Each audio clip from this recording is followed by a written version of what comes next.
दोस्तों, क्या आप भी किसी के भी मन की बातों को समझना चाहते हैं तो इस वीडियो को पूरा जरूर देखिएगा। किसी भी इंसान के मन की बात हो या फिर दिल की बात हो, इन्हें जानने के लिए 3 तरीके होते हैं और अगर आपने इन 3 तरीकों को जान लिया तो आप हर किसी के मन और दिल की बातों को बहुत ही आसानी से जान सकते हैं। दोस्तों, इस कहानी को ध्यान से सुनने से पहले चैनल को सब्सक्राइब जरूर कर लीजिएगा। तो चलिए इसे एक बुद्ध कहानी के माध्यम से समझते हैं कि किस तरह से आप दूसरों की मन की बातों को जान और समझ सकते हैं। बहुत समय पहले की बात है। एक छोटा सा गांव था। उस गांव में 2 भाई रहा करते थे। बड़ा भाई अंधा था, जिसके कारण वह हमेशा घर पर ही बैठा रहता था और छोटा भाई खेती किया करता था। लेकिन खेतों में अधिक जानवर आने से पूरी फसलें बर्बाद हो जाती थी, जिस कारण छोटा भाई बहुत परेशान रहता था। फिर एक दिन उसने सोचा, खेतों में से इन जानवरों को भगाने के लिए क्यों ना मैं अपने बड़े भाई की मदद लूं। वैसे भी बड़े भैया अंधे हैं। अगर वह खेत में बैठे रहेंगे और जानवरों की आहट आने पर वह उन्हें जोर से चिल्लाकर भगा सकते हैं, जिससे हमारी फसलें बच सकती हैं। इसलिए उन्हें खेत में बिठा देता हूं।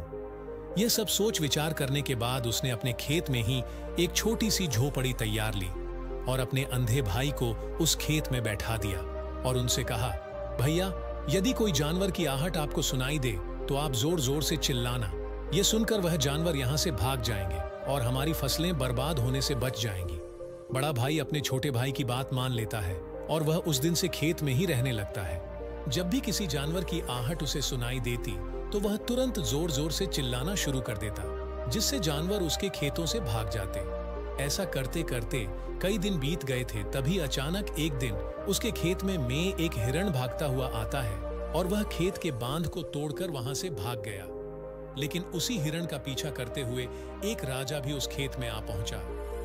तभी राजा की नजर उसके अंधे भाई पर पड़ती है। राजा उस व्यक्ति से कहता है, देखो, मैं यहाँ पर एक जानवर का पीछा करते हुए आया हूँ। क्या तुमने उस जानवर को यहाँ पर देखा है? इस पर अंधा व्यक्ति कहता है, हे राजन, मैं अंधा हूँ। मैं भला किसी जानवर को कैसे देख सकता हूँ, लेकिन हाँ, आपको इतना जरूर बता सकता हूँ कि जो जानवर मेरे खेतों से होकर भागा है वह आपके लायक नहीं है। आप उसके पीछे अपना समय यूं ही बर्बाद कर रहे हैं। राजा उस अंधे व्यक्ति की बात सुनकर आश्चर्यचकित हो गया। वह यह सोचने लगा कि आखिर यह तो अंधा है, फिर इसे कैसे पता कि जिस हिरण को मैं तलाश रहा हूँ वह हिरण मेरे लायक है ही नहीं। यह अंधा व्यक्ति मुझे कैसे बता सकता है? आखिर तुम्हें यह कैसे पता चला? तुम्हारे खेत में और भी तो जानवर आते होंगे, और भी तो जानवर वहां से गुजरते होंगे, फिर तुमने यह कैसे अंदाजा लगाया?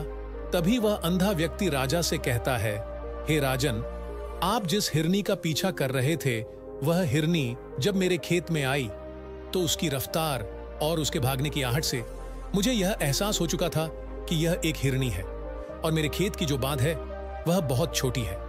उसकी ऊंचाई ज्यादा नहीं है। यदि कोई हिरण होता तो उस बांध को बड़ी आसानी से लांघ जाता, लेकिन वह हिरनी इस बांध को तोड़कर भागी है और यदि वह इस बांध को छलांग लगाकर पार करने का प्रयास करती तो इससे उसके बच्चे को खतरा होता। और इसी बात से मैंने यह पता लगा लिया कि वह गर्भवती है। इस कारण वह ज्यादा ऊंची छलांग लगाकर मेरे खेत की बांध को तोड़ते हुए भाग गई। इस पर राजा के मन में एक और प्रश्न उठा। राजा ने कहा, किंतु तुम्हें कैसे पता चला कि वह एक हिरनी ही है? और भी तो कोई जानवर यहां आ जा सकते हैं। इस पर वह अंधा व्यक्ति कहता है, हे राजन, मैं पूरा दिन सुबह शाम यहीं पर बैठा रहता हूं और मेरी सुनने की शक्ति बहुत तेज है। मैं यह भांप जाता हूं कि कौन सा जानवर मेरे खेत में आया है और उसी के आधार पर मैं जोर जोर से चिल्लाता हूं ताकि वो मेरे खेत से भाग जाए और मेरे खेत की फसलों को नष्ट ना कर पाए। राजा उस अंधे आदमी का यह जवाब सुनकर पूरी तरह से संतुष्ट हो चुका था। वह मन ही मन यह सोच रहा था कि आदमी भले ही अंधा हो, लेकिन यह तो बड़ा ज्ञानी मालूम पड़ता है। इस आदमी से कुछ ना कुछ तो काम निकलवाना ही चाहिए। यह विचार लिए हुए राजा वहीं से वापस अपने महल की ओर लौट जाता है। राजमहल पहुंचते ही कुछ दिनों बाद राजा उस अंधे व्यक्ति से कहता है, आप तो बड़े ज्ञानी व्यक्ति हैं। आपको किसी भी बात का बड़ी आसानी से पता चल जाता है। आज मैंने आपको यहाँ पर इसलिए बुलाया है क्योंकि मैं आपसे यह जानना चाहता हूँ कि मेरी पत्नी पतिव्रता है या नहीं। इस पर वह अंधा व्यक्ति कहता है, हे राजन, यह कैसा प्रश्न हुआ? इस पर राजा कहता है, मैंने आपसे बिल्कुल उचित प्रश्न किया है, मुझे इस प्रश्न का उत्तर दीजिए। इस पर वह अंधा व्यक्ति कहता है, राजन, यह सारी बातें जाने दीजिए। आपकी शादी को इतने साल बीत चुके हैं और अब आप यह बात क्यों जानना चाहते हैं? आपके मन में ऐसे प्रश्न क्यों उठ रहे हैं? इस पर राजा जिद करते हुए कहता है, देखिए, आपको मुझे इस प्रश्न का उत्तर तो देना ही होगा। यदि आप मुझे इस प्रश्न का उत्तर नहीं देंगे तो मैं आपको मृत्यु दंड दे दूंगा। राजा के मुख से यह बात सुनकर वह अंधा व्यक्ति कहता है, हे राजन, यदि आप इस प्रश्न का उत्तर चाहते हैं। तभी राजा उस अंधे व्यक्ति से कहता है, कहीं तुम मुझसे झूठ तो नहीं कह रहे हैं? एक तरफ तुम यह कहते हो कि तुम अंधे हो और दूसरी तरफ तुम यह भी कह रहे हो कि जो जानवर यहां से भागा है वह मेरे लायक नहीं है। इस पर वह अंधा व्यक्ति कहता है, हे राजन, जिसे आप एक हिरण समझ रहे हैं, असल में वह एक हिरण नहीं है बल्कि एक हिरणी है और वह गर्भवती है। और जहां तक मुझे ज्ञान है, मैंने कभी किसी राजा को किसी गर्भवती हिरणी का शिकार करते हुए नहीं सुना है और इसी कारण मैं आपसे यह कह रहा हूं कि वह आपके लायक नहीं है। आप उसके पीछे अपना समय बर्बाद ना करें। यह सुनकर राजा और भी अचरज में पड़ गया। वह यह सोचने लगा कि आखिर यह अंधा आदमी यह कैसे जान सकता है कि वह हिरणी है और गर्भवती है। राजा कुछ देर सोच विचार करने के बाद अपने सेनापति से कहता है, सेनापति जी, मुझे वह जानवर जिंदा चाहिए, क्योंकि मुझे यह पता करना है कि क्या वह हिरणी है और क्या वह गर्भवती है, क्योंकि यह अंधा आदमी बहुत विश्वास के साथ कह रहा है और मुझे इस बात की पुष्टि करनी है। यदि वह हिरणी हुई और गर्भवती हुई तो वह हमारे शिकार के लायक नहीं है, क्योंकि हम तो एक हिरण का पीछा कर रहे थे। इसलिए जाओ और पता करो कि क्या वह एक हिरणी है। सेनापति राजा से आज्ञा लेकर आगे की ओर बढ़ चलता है और कुछ देर बाद जब वह वापस लौटकर आता है तो वह राजा को कहता है, हे राजन, इस अंधे आदमी ने जो भी बातें कही हैं वो बिल्कुल सही है। वो एक हिरणी ही है और वह गर्भवती भी है। ये सुनकर राजा आश्चर्यचकित रह गया। उसे समझ नहीं जा रहा था कि आखिर अंधा आदमी कैसे पता कर सकता है कि वह जानवर एक हिरणी है और तो और वह गर्भवती है। भला एक अंधा आदमी ये कैसे देख सकता है, ये कैसे जान सकता है, आखिर इसे ये कैसे पता चला? ऐसे कई सारे प्रश्न अब राजा के मन में चलने लगे। अब राजा ने यह ठान लिया था कि मुझे इस बात की तह तक पहुंचना ही है कि आखिर यह अंधा आदमी कैसे जानता है कि वह जानवर एक हिरणी है। ये सोचकर राजा उस अंधे आदमी के पास जाता है और उस अंधे आदमी से कहता है, देखो, मैं यह तो नहीं जानता कि तुम सचमुच अंधे हो या नहीं, लेकिन मैं तुमसे एक बात जानने आया हूं। क्या तुम मेरे प्रश्न का सही सही जवाब दोगे?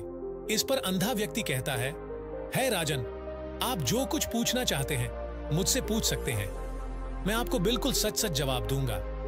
इस पर राजा कहता है, देखो, एक तो तुम कहते हो कि तुम अंधे हो और दूसरी तरफ तुमने यह बता दिया कि जिस जानवर का पीछा मैं कर रहा हूं वह एक हिरणी है और तो और वह गर्भवती भी है। लेकिन उन्होंने ना आव देखा न ताव, बस लात घूंसे मुझ पर बरसाने शुरू कर दिए। वह भी तो एक छूना ही हुआ और एक पतिव्रता नारी कभी भी पराये मर्द को नहीं छूती। जब मैंने उसे छूने के लिए कहा था तो वह उस वक्त मुझे मना कर सकती थी, लेकिन उन्होंने तो मुझे पीटना शुरू कर दिया और देखते ही देखते उन्होंने मेरे पूरे शरीर को छू लिया। अब आप ही बताइए, ऐसी स्त्री भला पतिव्रता कैसे हो सकती है? इस पर राजा कहता है, तुम तो बड़े ज्ञानी मालूम पड़ते हो। अच्छा ठीक है, चलो तुम मेरे एक प्रश्न का और जवाब दो।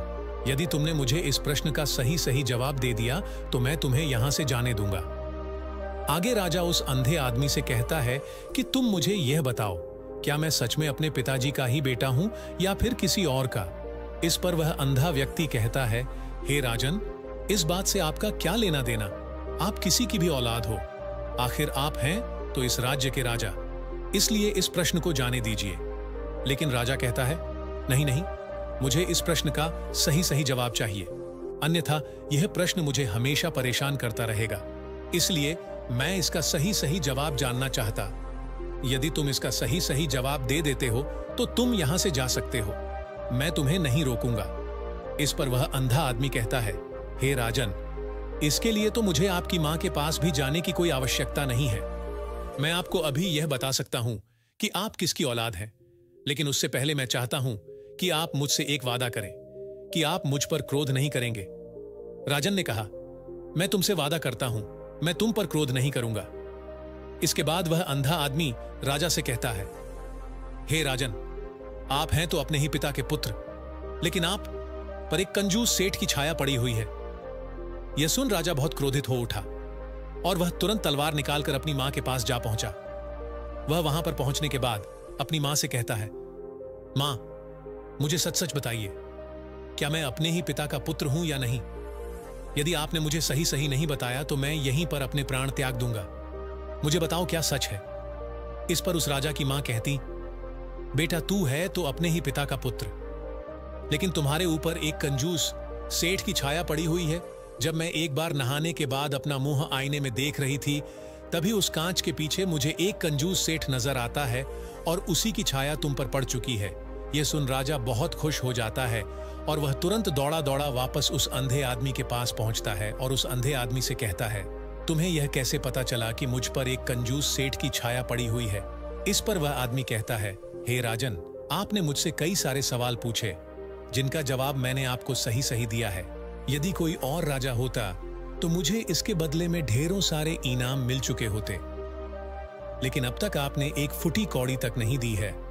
इस बात से ही मैंने अंदाजा लगा लिया था कि आप बहुत कंजूस हो। यह बात सुनकर राजा जोर जोर से हंसने लगा और कहता है कि आप जो भी मांगेंगे वह मैं आपको अवश्य दूंगा, लेकिन मुझे यह बताओ कि तुम्हें कैसे पता चल जाता है कि कौन सी बात सही है और कौन सी गलत? तुम किसी भी बात का इतना सटीक और सही जवाब कैसे दे पाते हो? इस पर वह अंधा आदमी कहता है, हे राजन, मैं तो वैसे ही अंधा हूं। यदि मेरी आंखें होती तो मैं किसी के भी मन की बातें बड़ी सरलता से जान लेता। मन की एक भाषा होती है और यह भाषा मनुष्य के शरीर के व्यवहार के रूप में देखी जा सकती है। उसकी आंखों से, उसके होठों से, उसके काम करने के तरीके से, उसकी क्रियाओं से पता किया जा सकता है कि उसके मन में क्या चल रहा है। उसके आधार पर हम किसी के भी मन की बातें जान सकते हैं, लेकिन मैं तो अंधा हूं, मैं देख नहीं सकता, इसलिए मैं क्रियाओं से देखता हूं। यदि मुझे कोई बात जाननी हो तो अगले आदमी को कुछ काम देना पड़ता है, जिस पर वह व्यक्ति किस प्रकार काम करता है, किस तरीके से इस काम को करता है, उसके आधार पर ही मैं यह पता कर पाता हूँ कि उसके मन में क्या चल रहा है। तभी वह राजा कहता है, तो क्या इसका अर्थ यह हुआ कि मैं भी किसी के मन की बातें जान सकता हूँ? इस पर वह अंधा आदमी कहता है, हे राजन, अवश्य आप भी किसी भी व्यक्ति के मन की बात जान सकते हैं, किंतु उससे पहले आपको अपने ऊपर काम करना होगा, और वह काम है अपने मन को शांत करना, अपने मन को वर्तमान में लाना, जिसके लिए मैं आज आपको 3 तरीके बताने वाला हूँ। और यह तीनों ही तरीके बड़े ही आसान और सरल हैं, किंतु हे राजन, उससे पहले आपको एक काम करना होगा, अपने मन को एकाग्र करना होगा।